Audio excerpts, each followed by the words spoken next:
So, sir, welcome to our podcast. Thank you for taking out time. It's an honor to have you over here. Thank you so much, and I feel honored and humbled by getting to know you guys and getting called and invited for this enthralling session. I hope. Thank you so much, sir. So, for our viewers, can you introduce yourself once? Yeah, sure. So my name is Karan. I am presently a senior director with Gulf Researcher, a company based out of Bahrain, and we have offices now in India, Egypt, and KSA. And Gulf Researcher provides research and various other say consulting services to a lot of clients based out of not only out of Gulf, but worldwide. So, do you get to travel to Gulf and then back to India? Yeah, I've traveled once for my interviews actually, and I traveled to Bahrain for as part of the interview process, and it was eye-opening, I think, at various levels. Yeah. Right. So, what's the cultural difference over there in Bahrain and then coming back to India? See, every place that we go to, I think there's a lot of cultural differences. Bahrain, but for the most part, let me give you some background about Bahrain. Bahrain is just very closely a small, tiny island right next to the Kingdom of Saudi Arabia. And what was eye-opening was that it is probably the most open nation states within Gulf. So it is even more, say, there's more freedom, there's more, how you go about things is very, very easy, even as compared to Dubai, which was, I was surprised. But, that is how I think when I went back and read about Bahrain, how it has been placed, what kind of, culture that exists in Bahrain, it was, it was surprising, yeah. Got it. So, sir, just to introduce you with the theme of this podcast, there's a jar over there. We'll be picking out a chit, and then we'll be talking about that particular topic, which revolves around your life history or whatever you have done professionally. So, I'll be picking out the first chit.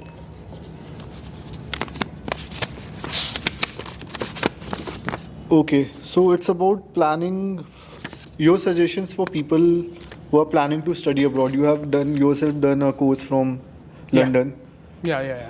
I recently completed a executive master's in public administration and public policy from the London School of Economics, and I think one of the most important and life-changing events that happened. I am very thankful that I grabbed the opportunity with both hands.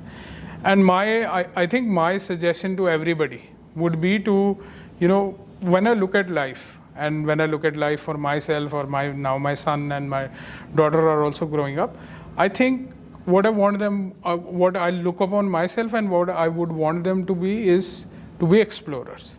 Okay, not only as students, as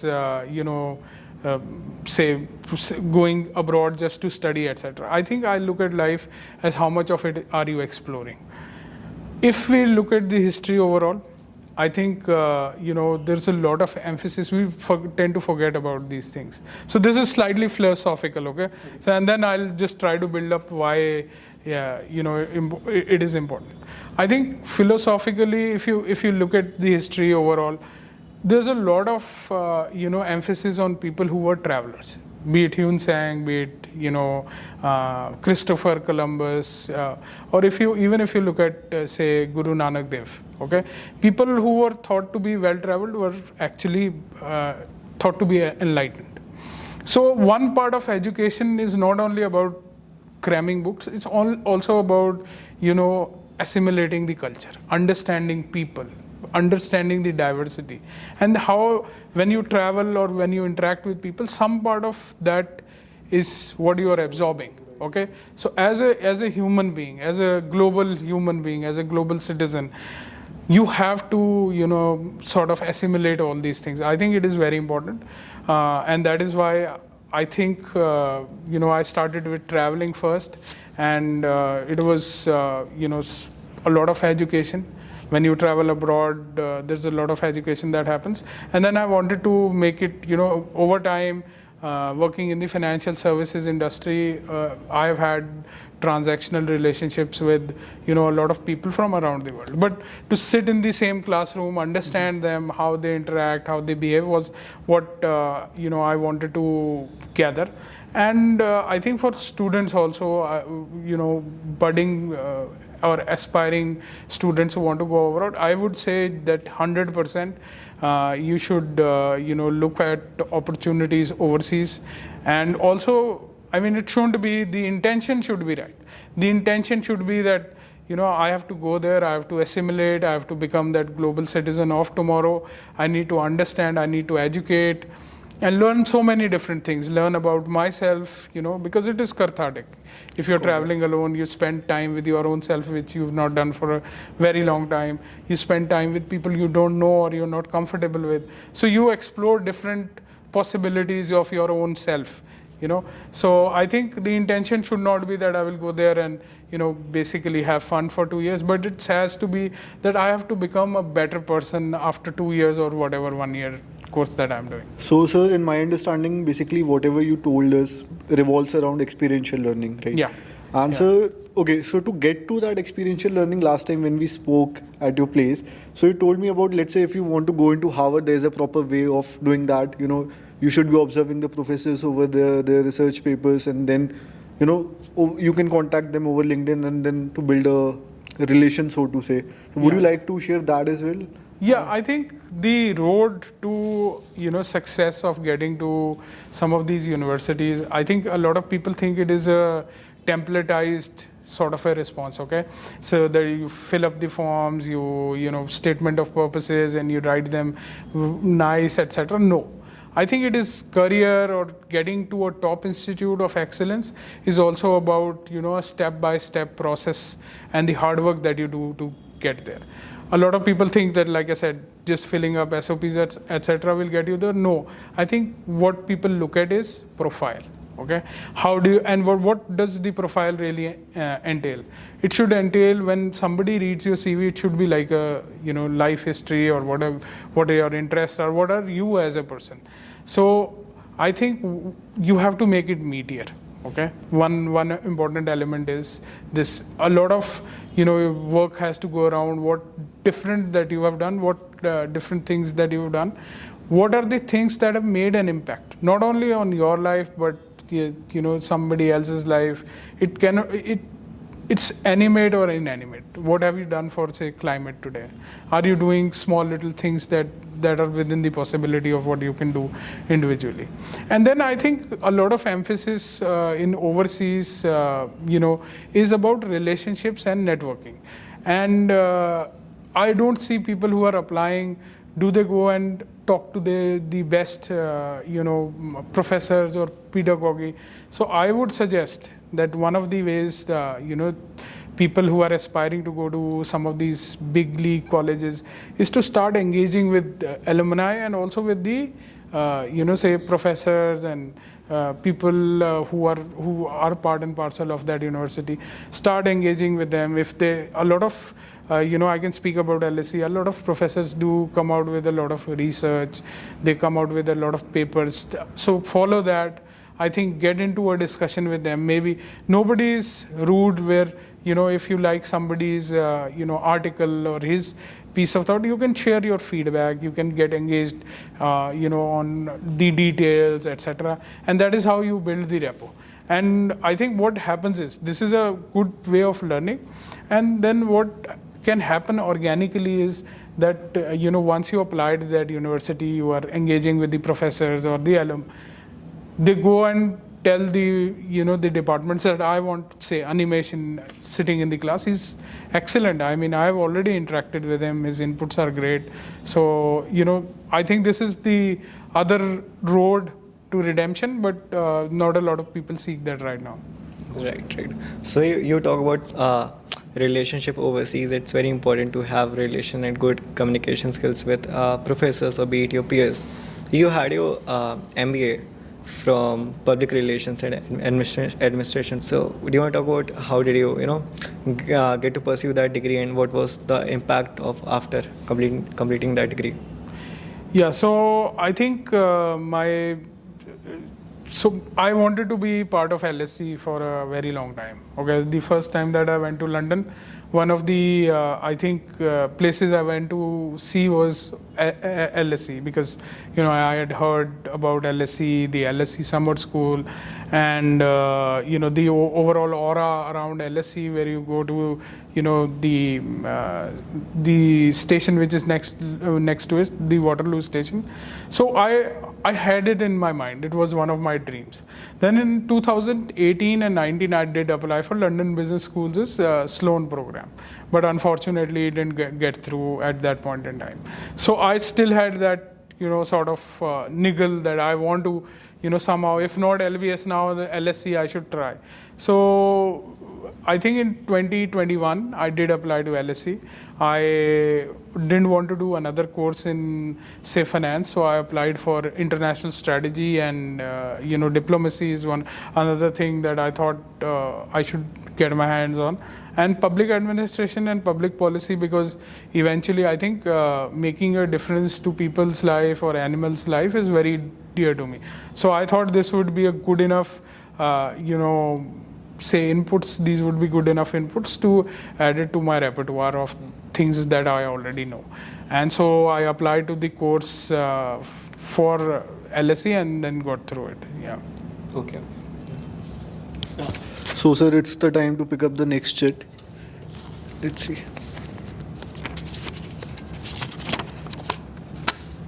Okay, I guess it is again about the cultural changes of studying abroad and here in India, so we can skip this one maybe.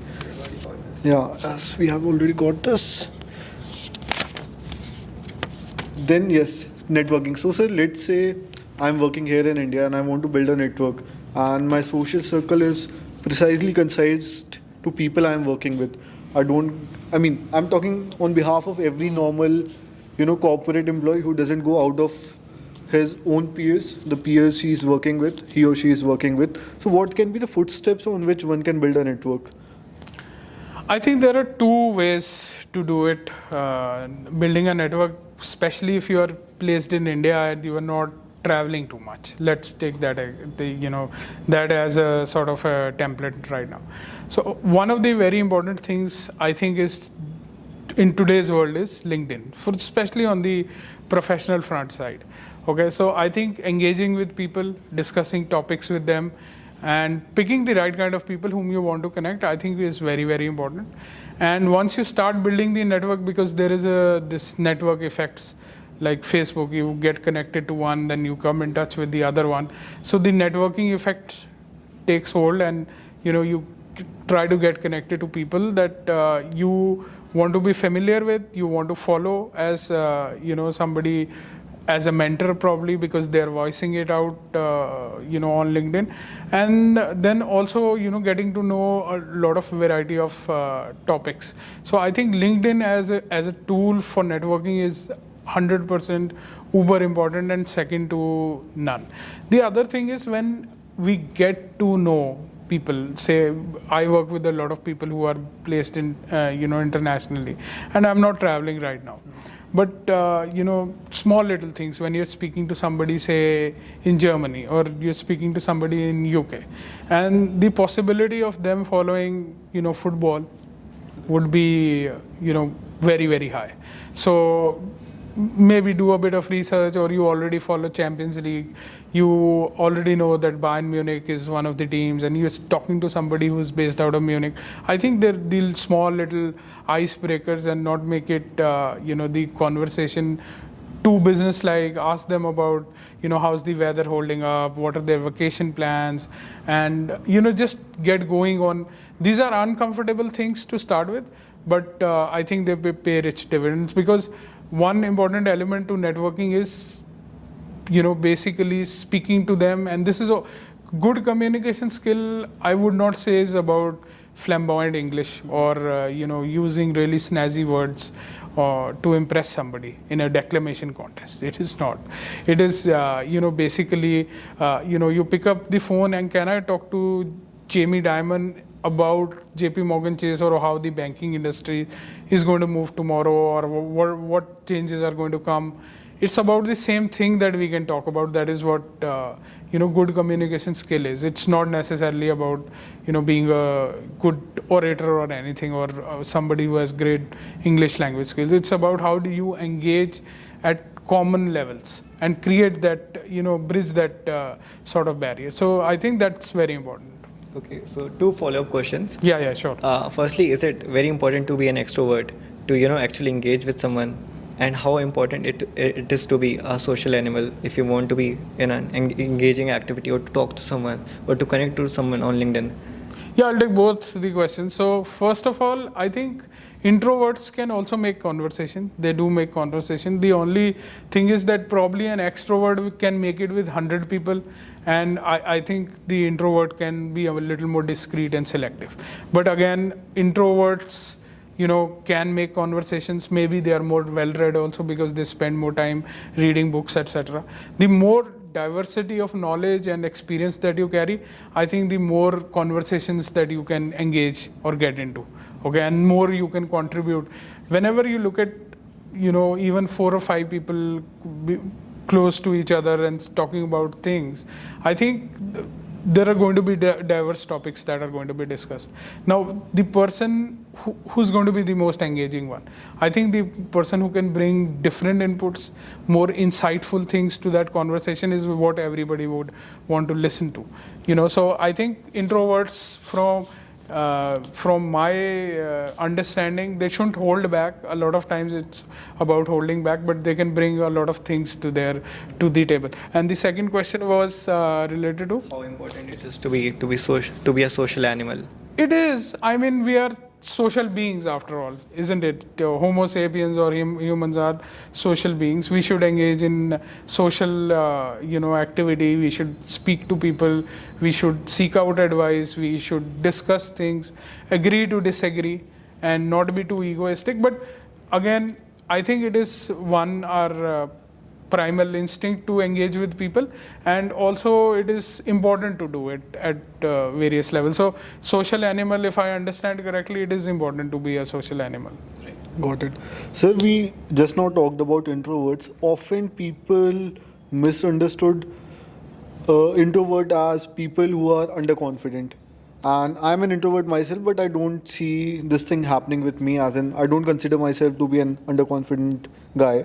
So, sir, from a hiring perspective, you are in a capacity where you hire a lot of people, you interview a lot of people. So how do you differentiate between a guy who's introvert and between someone who is an extrovert? And from interviewer's perspective, what do you think about them? So I think from at least from my experience, introvert people can be great employees as well. I think people who think of themselves as introvert shouldn't really hold themselves back, okay? And I am more skeptical about people who are over-promising, who are overzealous and, tearing through the seams, talking too much. There has to be, a sort of right kind of balance between, quality and quantity also. Okay, so a lot of times you will find that introvert people, especially within the financial services domain, and there are a lot of introvert people who do well, and they are not looked at in bad light. They're more sometimes they're more they provide inputs, or they think more before they let out, or the ideas that come through them is much better quality than you would normally get. So I think introverts, the only thing is that if somebody knows they are introvert, and at certain levels, if I have lived for 40 years, maybe there are times that I have been an introvert. There are situations I am an introvert. There are situations I am an extrovert. Nobody is consistently an introvert or an extrovert, but it shouldn't be holding you back is what is important. So before we take out the next state, were you an extrovert or an introvert in your college life? In my college life, I think I transformed from being a very introverted kind of a guy who came from, so my college was in Punjab, in Chandigarh, and I am from Shimla, which is slightly more, say, chilled out, slow, to a place where people in Chandigarh were much more loud and much more different to what I had already experienced. So it was difficult breaking the ice. I think very introverted in the shell. But over a period of time, that is what hostel does. That is what diversity also does. Like we spoke about, some of his personality would also become some of my personality. So once you stay with those guys, I think it's something that rubs off to you. Right. You must have learned some of the Punjabi songs at that popular time. Yeah. A lot of Punjabi songs, a lot of Punjabi vocabulary as well. Yeah. Right. So, what's the difference between a small firm working at a small firm versus working at a large firm? Yeah, this is this is a tricky and tough question. I think a lot of people are caught in the flux whether they want to work with a smaller firm, whether they want to work with a bigger firm. And I have been, sort of lucky enough to work on both sides, and I think when I was your age, probably passing out of college, everybody dreams of working with, the biggest firms, the biggest brands and everything. But in essence, I think what is most important is what is the job profile. It is the profile that is important in the long run rather than, what kind of brand that you are working with. I think if I look at it, my 17 years of experience now, I would say my sweet spot is working with smaller firms because, they give you the opportunity, the kind of, the kind of responsibility that you can get easily also is, something the smaller firms are good at. They're more nimble. The things change very quickly at smaller firms. There's more challenge that is coming to you. It's not very typecast like at a smaller firm, at a bigger firm. Sorry. So these are the things that are very good about small firms. So I think one of my mentors always talked about one thing, which was in essence, be distinct or become extinct. And the other part was, you want to be a big fish in a small pond or a small fish in a big pond. So that is the philosophical question you need to ask. Okay, at a smaller firm, probably the chances of becoming a superstar is much more, and then more responsibility coming your way is 100% more. Versus a big firm which is much more stable, the roles are more defined, the ways to cut through are very, very well defined. Now, if a large firm has large number of people, then there are political challenges, there are visibility challenges, which comes very naturally at a smaller firm. You do something well, you are good at. I think you are sort of hog the limelight. And so just to add one more layer to this question, let's say someone is working at a small firm or a large firm. So don't you think at an early stage of the career, it's somewhat better to work for a large firm and know the structure of how things work, learn the efficiency, what are the most efficient processes, and then come to a smaller firm to implement those or maybe to, apply those learnings? I think it's a multi-layered question. I'll just turn it around a little bit about my understanding. I think at a smaller firm, there are two schools of thought here. The first school of thought is that you move with the sort of the economic markets, or how the situation is. So if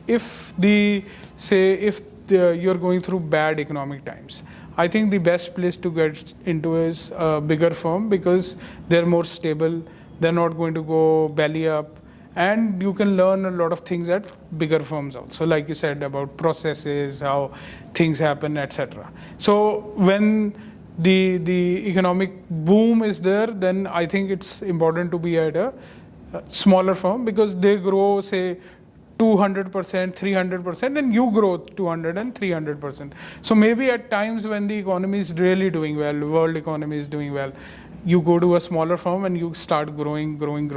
And when the economic cycle goes down, that is when you get into a more stable firm and your life is sort of sorted and stable. This is one school of thought. But the other school of thought is when you think of two dimensions. One is the small firm, one is the big firm, and you purposely choose either of those, irrespective of where the economic cycle is. And there are good things in both the dimensions. So there are things to learn, like you said, processes. And so I would suggest that it should be the other way around. You start out your career with a smaller firm, you get more responsibility, you get to learn more things, navigating your way through different ways of navigating your whatever you want to do. So like I can speak about myself. I went to JP Morgan Chase and I aspired to do things which were different, okay? And I was not getting an opportunity. Now at a smaller firm, you put your hand up and you want to say, I want to do this and I want to take this, I want to do this. I think the kind of exposure that you get and the exploration that you are always yearning for is much more. And so your question again, I think it is important that you, in the initial beginning, you stick to what you want to do, what you are interested in, what you want to explore, get deeper at various levels. Then when the time comes, when you are at a sort of at a managerial position, then you want to gather the processes. How do you run things efficiently? Look back on what you've done at a smaller firm and then re-implement those probably at a newer firm or a firm that you start, is what my guess is would be a more judicious mix. Okay. So, but one of your statement mentioned that it is much more feasible to be at the big firms when there is a time of recession. But I somewhat disagree because of my limited knowledge. What I believe is just after the COVID times, big firms like Amazon laid off 12,000, 15,000 employees. We just used to see on news. So don't you think it is much more feasible to be at a smaller firm because there are less chances of employees getting laid off because they have a limited number of employees and they have to stuck to that to cover their cost after COVID. So how come it is, I somewhat disagree. Do you wanna I mean, see, you have to think about it's very difficult to have a apples to apples comparison in this particular case.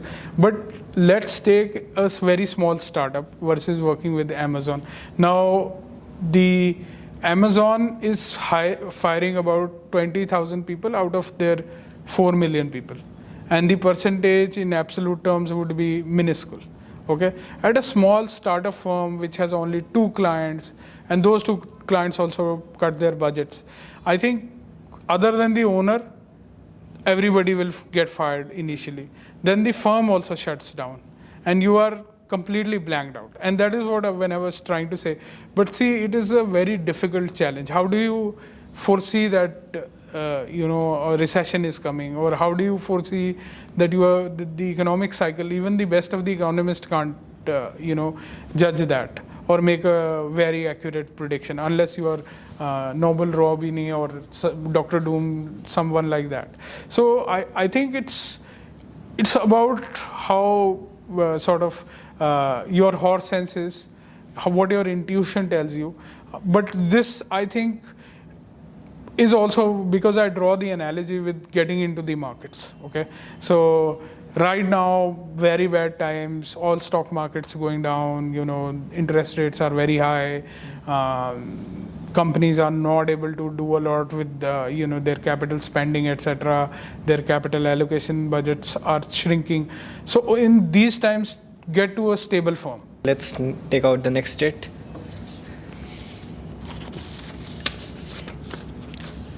Okay, it's about the life at Big Four companies majorly.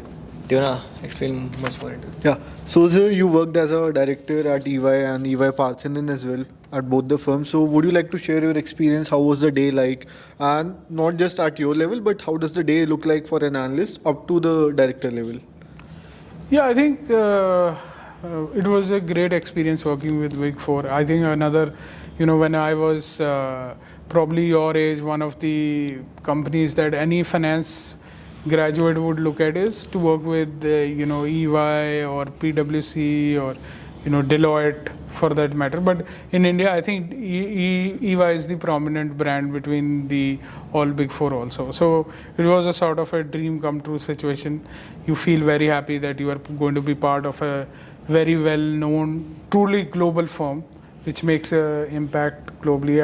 And to be honest, when I was preparing for the interviews, I looked at the annual reports, how much time they spend in training. I had that number handy with me to talk through during my interview as well. How much money EY was spending in millions of dollars. Probably they were closer to $40 billion in revenue back then. And so it was phenomenal, and it seemed like an achievement to climb Mount Everest to get into EY. And it stays true to the name. Okay. EY or the Big Four have clients all around the world, and not only clients, the biggest clients. So you name the company, and EY has a sort of a relationship, and it's sort of humbling also at certain levels, because you say you are a part of an engagement which is going to bring shockwaves, or which is going to change the whole corporate structure at a structural level. Okay, so you are part of that entire change that is happening. So EY would be at the forefront of anything which is related to climate change today. Okay, any new innovations that are happening, any new tools that are getting created, any say AI related things that are being done, because it's already embedded in EY. So a lot of these things. I think the great part about my stint at EY was to be part of a truly global family. You get that kind of exposure because EY is one big family. I was during the initial part, I was working very closely with the German teams, the evaluation offices in Germany, and they're all the people say at the partner levels were like the stalwarts of this industry. Okay, they're the best sort of placed people. Their knowledge is exemplary. Their experience was wide. So working very closely with them on not only on engagements but on initiatives that we were running together at EY, that was great. I think the kind of exposure that you have to different kinds of engagements. I had not done something on the advisory side. So from a valuation advisory point of view, that was great to be part of the biggest audits in the world, the largest audit we were doing from EY Germany. That was great. And I think this is the kind of exposure people get to know at people who start, especially at the analyst level, would get exposed to a lot of different things at EY, not only in terms of, say, being part of a audit but different industries, different engagements, different people, different client teams. And then I think there is a very organic kind of structure on how you lead initiatives. One of the eye-opening things at EY was the Olympiad that happened. Okay, and the Olympiad is all about every person has to think about how he's going to bring a technological change in the way he handles engagements. Okay, how do you bring automation? So you must first know what are the tools to automation. You must know what it means to automate. And then the entire organic process at the departmental level, you take your ideas, they are screened by, say, top people, and you encourage say, I was the, AD for my valuations team, and I would encourage people to bring at least 4 or 5 ideas so people huddle together, and then they bring out the ideas. Then we take it to the offices, the Germany offices. We get a buy-in from the partner. Then it goes, and then there's the whole Olympics is about competition, absolute and relative. And then the best ideas would get selected, and there would be financial as well as time backing coming out of EY to actually go on and curate that tool and release that particular tool. So from a very, I think, nascent stages of your career, you start understanding what is going to be important in the world. Is it going to be, these automation tools, and you are getting ready for that wave to hit you. You already know you are a, deeply technical finance guy, but EY sort of, because of its design, because of how they want to have people, say, think differently, how they want to adapt to technology coming in, they sort of train us on different technologies. I don't think at a smaller firm or at any other firm I would have gotten that kind of exposure. Then I think a lot of travel happens at EY. You go to the global offices. You work with, say, a lot of my teammates actually went out to Germany on actual engagements for 3 months. Okay, it's not just meet and greet kind of a meeting. It's actually sitting right next with your peers, working on engagements live. I think that was, a phenomenal thing just from you becoming a more rounded, say, EY employee or a global employee, so as to speak.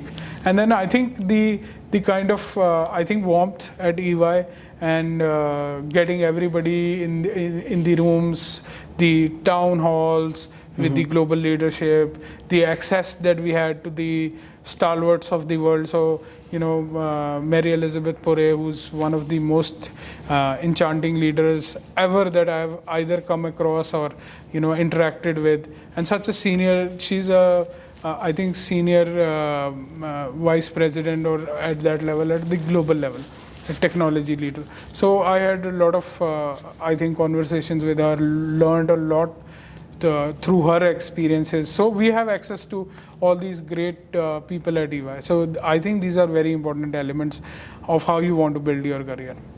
Got it. Thank you so much, sir. So coming on to the next question.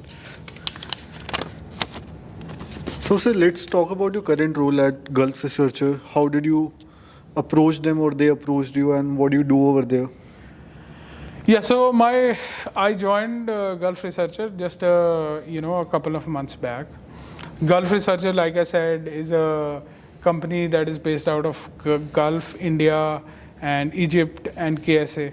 We have a lot of clients based out of the entire Gulf region, which is also exploding with economic growth. There are only 3 regions which we can handpick today. One is India, one is Gulf, and some of the other emerging markets. Okay, and Gulf is just exploding and it's teeming with energy, with things they want to embed. Technology, climate change, if you look at giga projects that are happening in Saudi Arabia. So we are part of all those, great projects that are being carried out. And, so we have been servicing clients for almost 10 years now. We recently celebrated our 10th anniversary of our incorporation. And I can tell you, Gulf Researcher, what I was, almost shocked with was, and it was a pleasant shock. We are still a very small company, but our vision is to become one of the best companies in the world. And I think at the helm of it, we have Mahmood, who's he's got strong credentials, very clear vision, very clear mission about where Gulf Researcher wants to be, really passionate about what we want to do. And a lot of big firms would yearn to have, leaders like Mahmood at the helm, because he's always on top of, what we want to do with Gulf Researcher in terms of technology, in terms of new products, in terms of servicing. How do we make things better for clients? How do we deliver it on time? How do we go one notch up in terms of quality? So the DNA is very important. When you choose a firm or when you want to be aligned with a particular firm. And I was completely, these are not small words, but I was completely blown away when I went, when I was appearing for the interviews. And then when I joined, I was again shocked by the amount of, wealth, by the amount of, zeal, and the amount of even investments that have been done. Even, bigger companies would not, be so conversant with technology ideas, with, the processes in place, the trainings in place. So I think, Gulf Researcher, in terms of, I can bet my life that it will be doing really wonderfully well, and a company to watch out for, in the coming years from now. Got it, sir. So, sir, whatever you spoke about was from a cultural perspective. Talking about in terms of work, what does it do? Is it a research-centric firm, or is it into other fields as well? Yeah, so research, research is a very important element. Okay, and research, if you look at anything, research, he's doing research, you are doing research, even small little things that if we want to switch, say, from one locality to the other locality, there is a lot of research. So research is the binding thing that, makes things stick. And we are sort of the firm which is, we think of ourselves and we admit that we are one of the best research firms in the world. Okay, so we provide research services to the best management consultants because their decision making, their recommendations are going to be based on research, on an accurate research, on time-bound research, on the the veracity of that research is what all decisions that are going to be made in the world tomorrow are going to sit on the shoulders of the kind of quality of research. And we sort of provide that research to corporates, to big sovereign wealth funds, to the biggest MBBs in the world, the biggest management consultants in the world. And what is also phenomenal is that most of these firms, if we look at consulting firms, the biggest consulting firms, they have their own research teams, okay, their own in-house research teams, but they still rely on us ahead of their own research teams. Speaks volumes about what we bring to the table. Okay, so this is what we say, sort of when we speak to clients or prospects, this is what we tell them also, that you will see a marked difference in your decision making, in how the world works tomorrow, because it is going to be based on the stepping stone is always going to be research.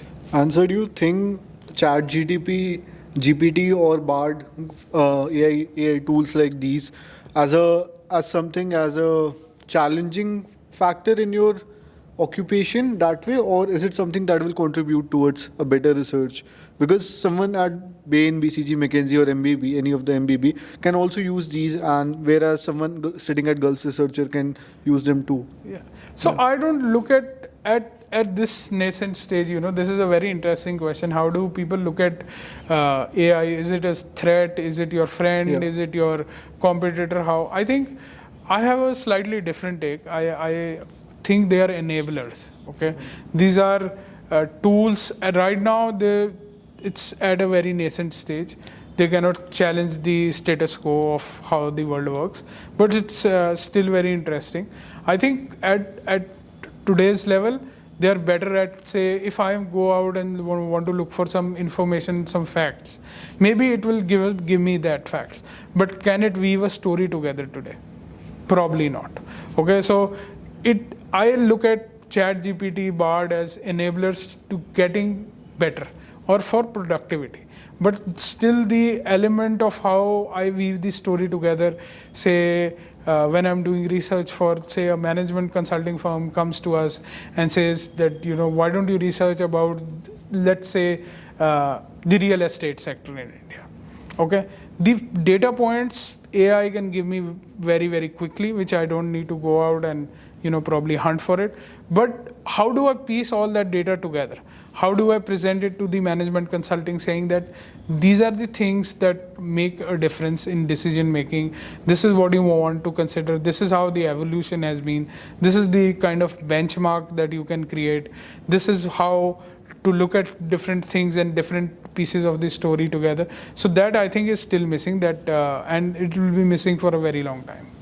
So do you inculcate some of the AI tools in your research teams? Yeah, absolutely. So from a economic standpoint, and there was a very nice article in The Economist about a month back, which said that some countries have gone ahead and become more productive, and the difference in the GDP is basically because of, if you look at the mathematical or economic equations, it is either about more capital, it is or about more productivity.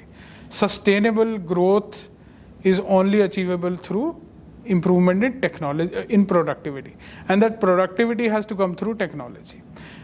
I think of, when I answered your previous question also, I think of AI as enablers which will make the process, or how do you get to a certain point to destination, more productively or in time. You can shorten the time of your research, but I don't think so it can entirely replace what I bring to the table. And I'll give you an example. If let's take an example that three of us are sitting in this room, and we are all same people, we are clones of each other. Do you think this discussion would become a lot more boring because there is no diversity, there is no more different questions coming through? Or do you think that we three of us can discuss different things, we bring different questions, we think differently, we bring diversity, we bring different thought, and we can mash it together and make it a great output overall? I think that is what is still AI. Till we start creating humanoids who think differently, who have emotions differently, who've been brought up differently, we can never bring to the table. Certain things can be standardized, but certain things cannot be. Okay, so my experience, like, a lot of teams that I work with, or even I can take the example, I worked with a team just last week about, Kenya and how the social impact has to be made in Kenya through their education system, and why a lot of investment is needed there. When the team presented it to me, I changed some slides, I changed the top line, the strap lines, the bullets that called out, and the feedback that I got from my team is that given that the experience that you have, you know what you want to put, what kind of words you want to use. Can AI do it? And if everybody produces the same results, where is the value going to be? Yeah. So from my end, it is an enabler to do it better, but they are not going to replace us. But we at Gulf Researcher have a lot of tools embedded. We just recently hired, a head of innovation. So we are not only looking at productivity changes, we are also looking at changes in, say, what we offer to clients in terms of products and services. We also hired somebody in Egypt who used to head the analytics for a global bank. So we are bringing in those changes because it is important to be nimble. It is important to adapt. It is important to assimilate the great things that are happening around the world. Sir, हमारे school colleges में we keep a restriction on use of AI, like ChatGPT answers के लिए बच्चे बहुत use करते हैं. Do you keep a restriction in your firm कि employees को इससे ज़्यादा AI tools का use नहीं करना है? No, I think it's the other way around. Because see, AI, if you are misusing it versus if you are using it, what we want our clients to do is that we want to reach the goal, or they want to make the decisions quickly. If AI helps us to achieve that, I'm still going to weave the story myself. I'm still going to, point out things that may be red flags, or they may be great things about a company or some benchmark or research that I'm doing, which the AI can't do right now. And I'm pretty sure it won't be able to, pull out the strings or pull out some of these things, even in some distance future. So we are using it versus college students who want to experientially learn.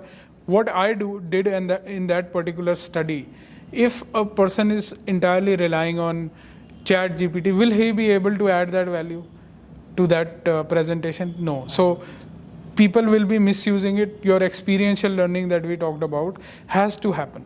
You have to get your hands dirty. Right. Before you actually take on that particular mantle. So that is very important. So there's no restriction on using it. I think at corporates, not only at Gulf Researcher, but everybody would encourage people, if you can automate certain stuff, you can do more and more with AI, customize it, because for us it is about client delight. Got it. So let's take out the next jet.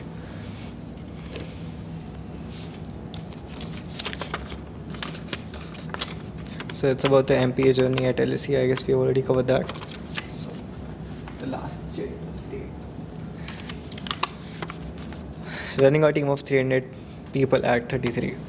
So maybe you are talking about my journey at science. Right. So I'll just begin how we sort of began at science analytics. Science analytics were getting set up in 2009, late 2009.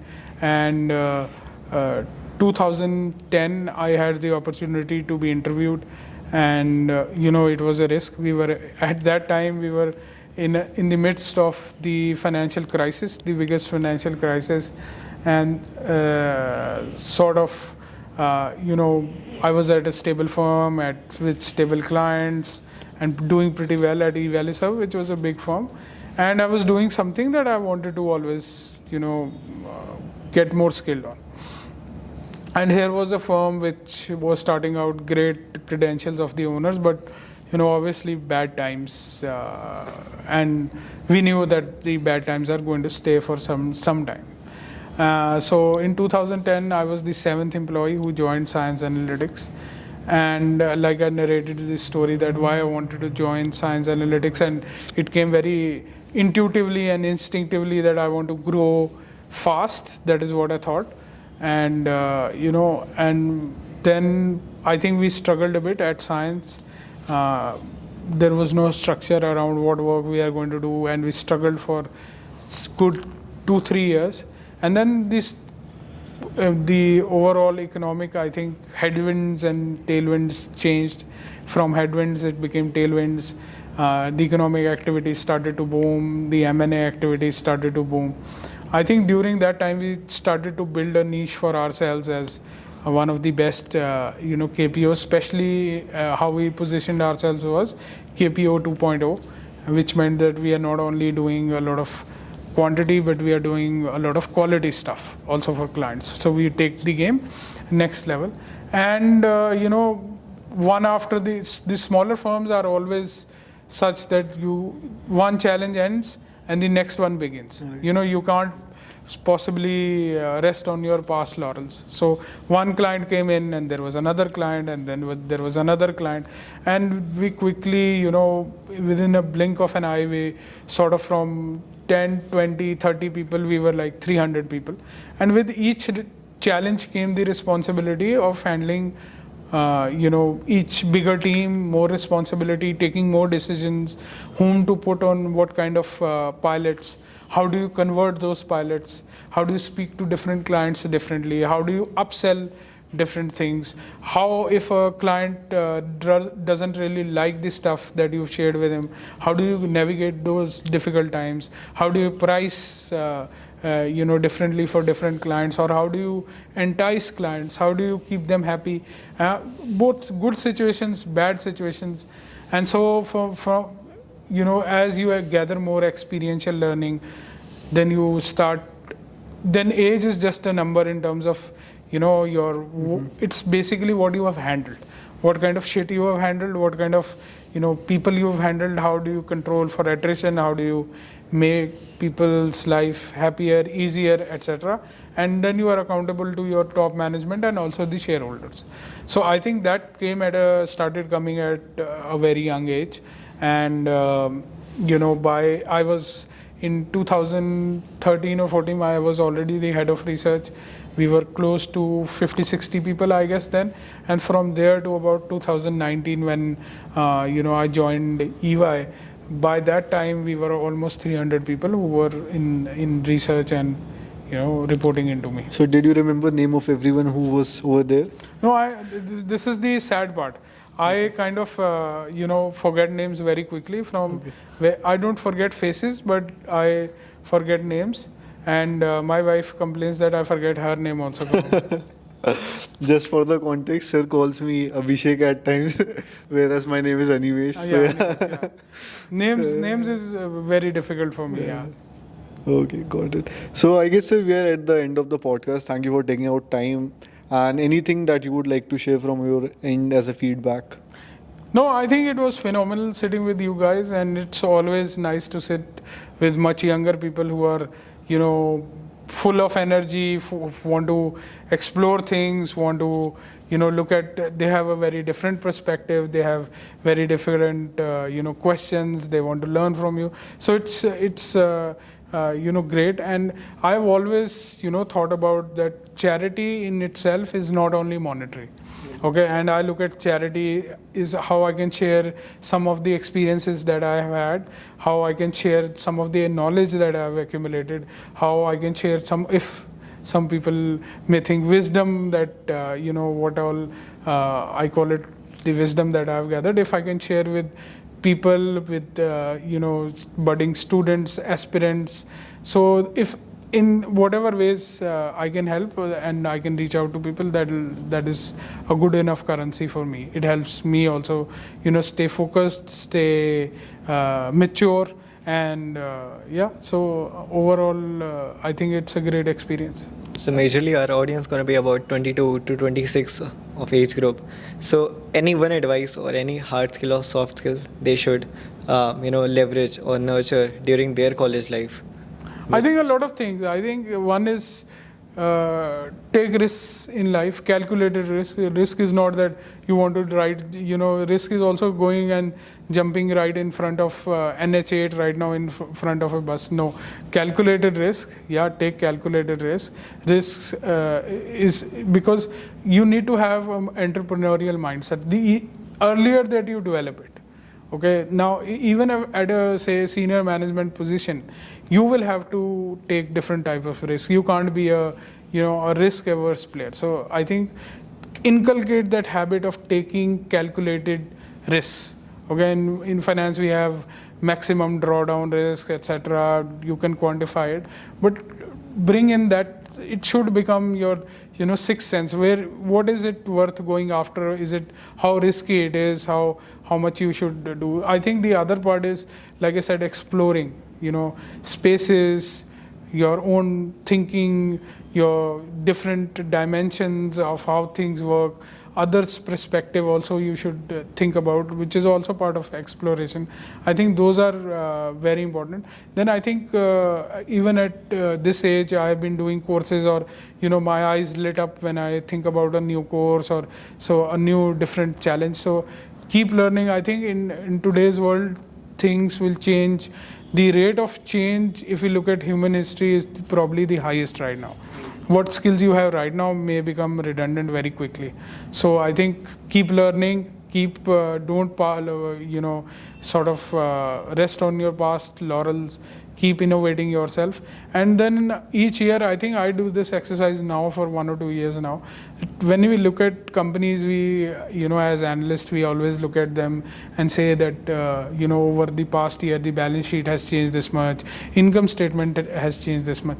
As a person, as an employee, as a father, what is the difference that you've made in 1 year? Have you grown? You need to ask those, tough, candid questions with your own self. I think if you have grown as an employee, as a person, as a manager, as a father, as everything, as your existence in totality, has that happened? It is worth it. Otherwise, that is a red flag, and one must do something to turn it around. I think that those are the very important things, I think, from my perspective. Right. Thank you so much, sir. It has been an honor to have you over here. So I am humbled. Thanks so much.